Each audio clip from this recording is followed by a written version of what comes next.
Artifact Lancia. Hold that L for me, Malice players. That card's going to stay, hopefully. We need answers to that deck. Lingering Floodgates are cringe unless they beat Malice, okay? So that card's fine. That card's totally fine. I'm glad that card exists. I wish there was like 6 of it.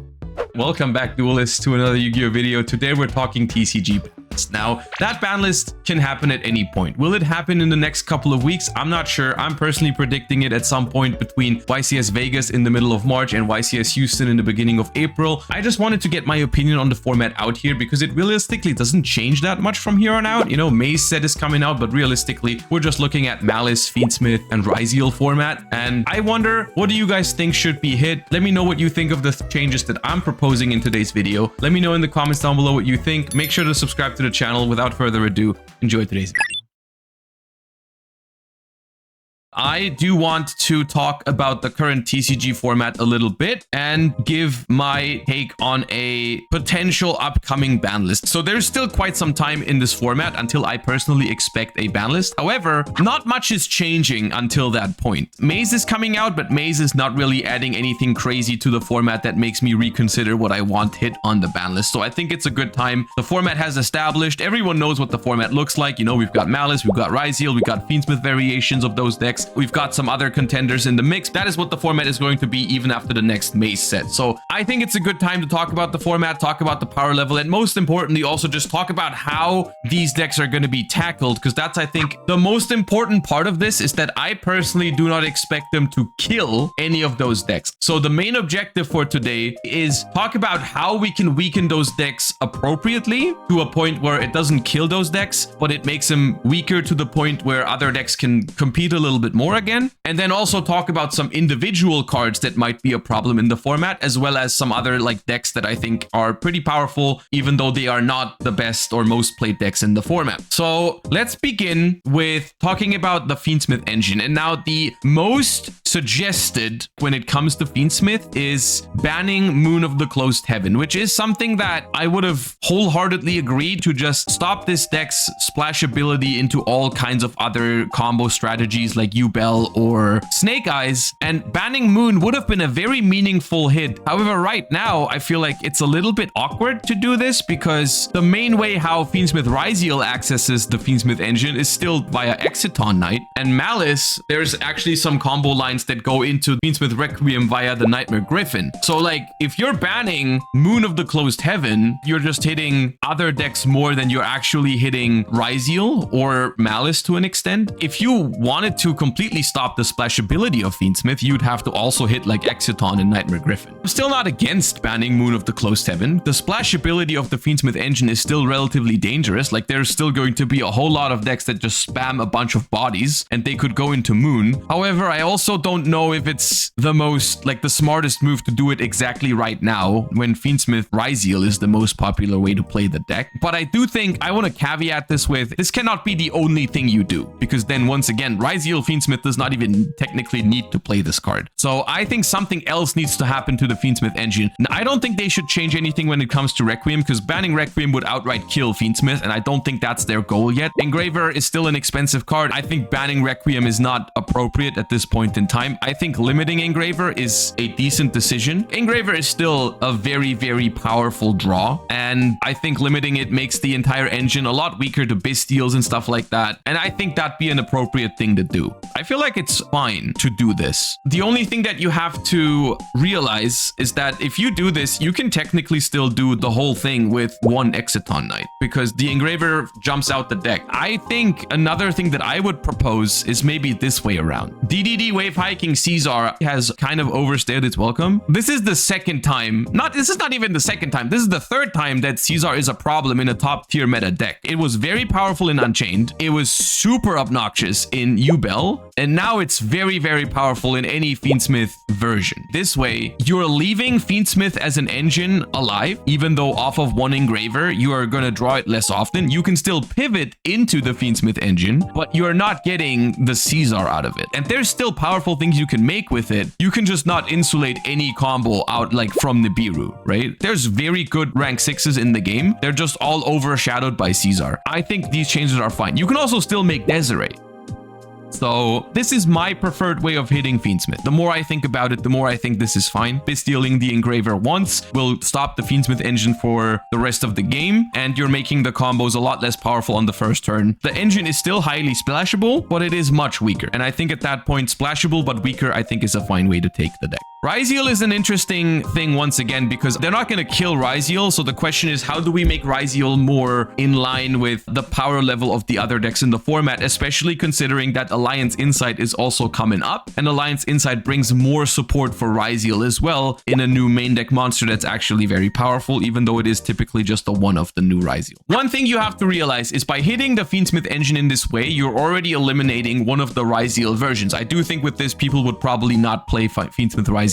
They would be limited to pure Rizeal. The other thing is that I'm going to say this up front. I think Dweller needs to be banned right now. Dweller, I think, is one of the main reasons why Rizeal is this powerful. Not only do you have to build a deck or choose a deck that's good against Detonator right now, you also have to like build a deck that does not rely on the graveyard at all. It's not even about its raw power level. Like the power level of Rizeal is still high even without Dweller, but it just does not lock out other decks from completely playing the game. I am slightly worried a deck like Mermail is going to be incredibly powerful. I personally am going to propose Mermail hits on this ban list because I think the Mermail deck, even though it's not the most represented deck, whenever I see this deck on any feature matches, like it's just so obnoxious. So like we're going to hit Mermail in some way, shape or form anyways, but I think that is a solid start to Rizeal. Now, I don't personally think that can be the only thing that they do to Rizeal. I am a huge fan of limiting X Rizeal. That is something that's happened in the OCG as well. X Rizeal, in every version of Rizeal that is not Fiendsmith Rizeal, X Rizeal is by far the best card to start with. It makes going second so much easier. It actually forces the deck into a grindier game. If you use your one X Rizeal on the first turn, you have to worry about how you're going to play your second turn out, so on and so forth. It's so good to open. It's the best starter, the best extender, and the best follow-up play on turn 2. Most importantly, I don't feel like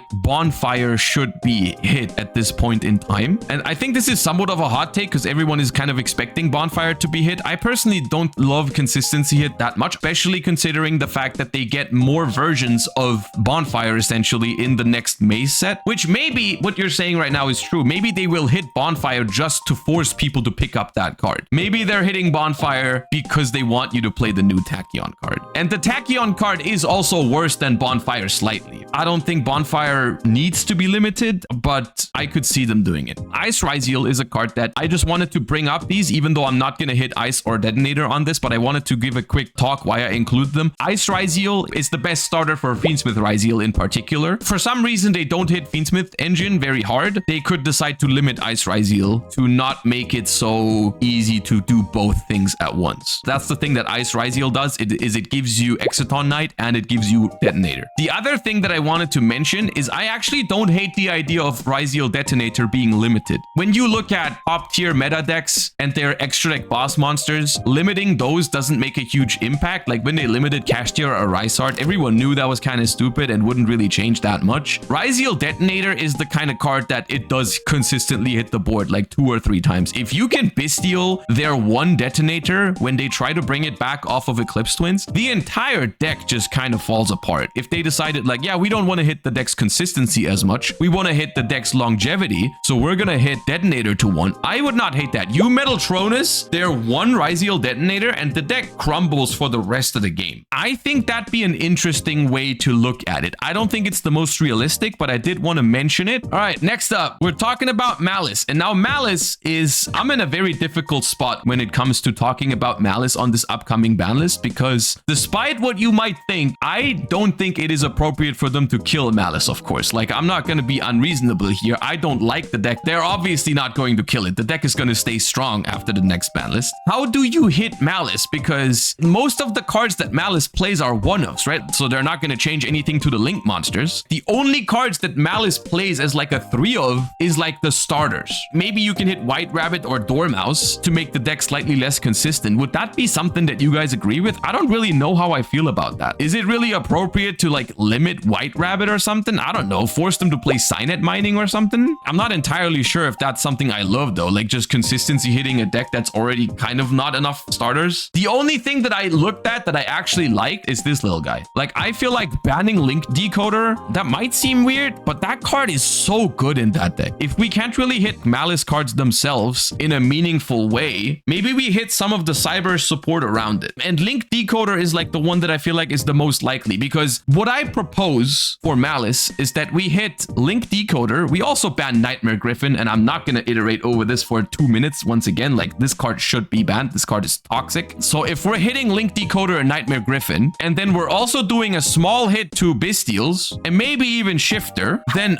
look, and this is coming from the world's #1 Malice hater, okay? But if we do all this, then I'm okay with leaving all the other Malice cards untouched. Am I being reasonable right now? Please tell me I'm being reasonable. I think that's fair. It just makes it a little bit weaker into hand traps, because I think the card that makes the deck the best into hand traps is probably Link Decoder. When you use one hand trap against them and they have that Bystial extender, like at that point, you just can't hand trap them enough anymore, because like the Link Decoder just makes all of the stuff just work together so well. The only other decks that I feel like are worth talking about right now in the format to even receive a hit are probably just Mermail. I included Sanctifier, but I don't think it's gonna happen. I just wanted to mention it. I've been saying it on every single ban list discussion. I don't think it's happening. I'm gonna keep it realistic with you guys. No one is really playing branded right now. Mermail. Now, do you guys feel like Mermail deserves a hit, especially considering that we're banning Abyss Dweller? I feel like the Mermail deck is not only very powerful, that deck is probably the most auto-win going first deck that we have in the game at the moment. Mooling Glacier is a card that a lot of people complain about, but there are ways to make incredible combos with this deck even without Mooling Glacier, so I'm not sure if that is the one I'm going for. And look, I am probably among the people that this hurts to say the most, okay? I think it might be time for Totally Awesome. Now, okay, you could also do Bahamut Shark. The way they summon Toad is Bahamut Shark, so technically, I think in a perfect world, I think they just ban Bahamut Shark. I don't feel like that's realistic. Look, I love Totally Awesome, but I'm never seeing this card in frog decks anymore. I've been convinced that Minstrel is the hit. I don't know if Minstrel is the hit, dude. Look, I don't know exactly what the perfect hit for Mermail is. I just want to get a feel for, do we think that a deck, even though it's not that popular right now, and the gameplay of the deck is just, I personally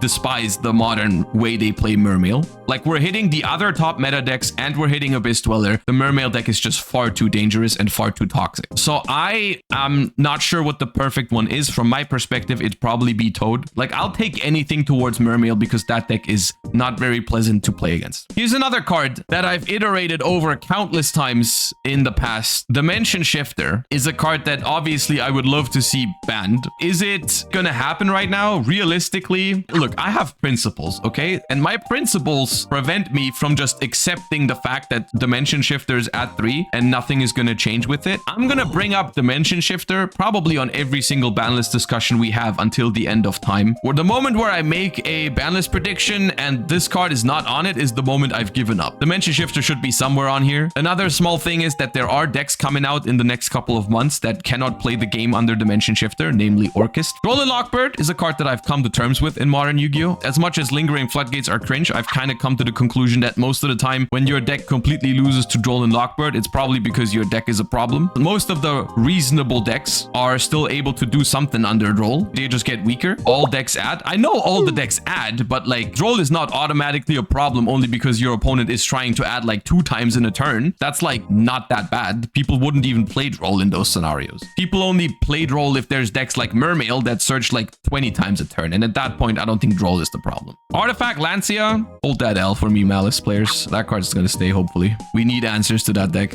Lingering Floodgates are cringe unless they beat Malice, okay? So that card's fine. That card's totally fine. I'm glad that card exists. I wish there was like 6 of it. Bystials need something to be done, and I think one of 2 things should happen, which is either they should limit Druisworm or they should ban Magna. I don't think they should do both. I love the one of Magnamood because I feel like Magnamood being at 1 is the kind of card that completely makes the Lubellion regain package, I think, is not really viable if Magnamood is banned. I would like to keep that intact, and I think the hard draw Magnamood is feeling a lot less broken now that Tenpai isn't really a thing anymore. In Tenpai, it felt completely broken if they drew Magnamood. In other decks, it's like if the end phase Magnamood searches a Druisworm, I'm fine with it. I think Druis Worm is probably the one I would limit. I don't think touching Baldrake is appropriate. Like, I think Baldrake is so much worse than Druis Worm. And I think with this, you can still play Sereniers and Baldrakes if you want to play more Bystials, but they're not going to feel as broken as Druis Worm. Druis Worm is just so powerful. And I think both Magna and Druis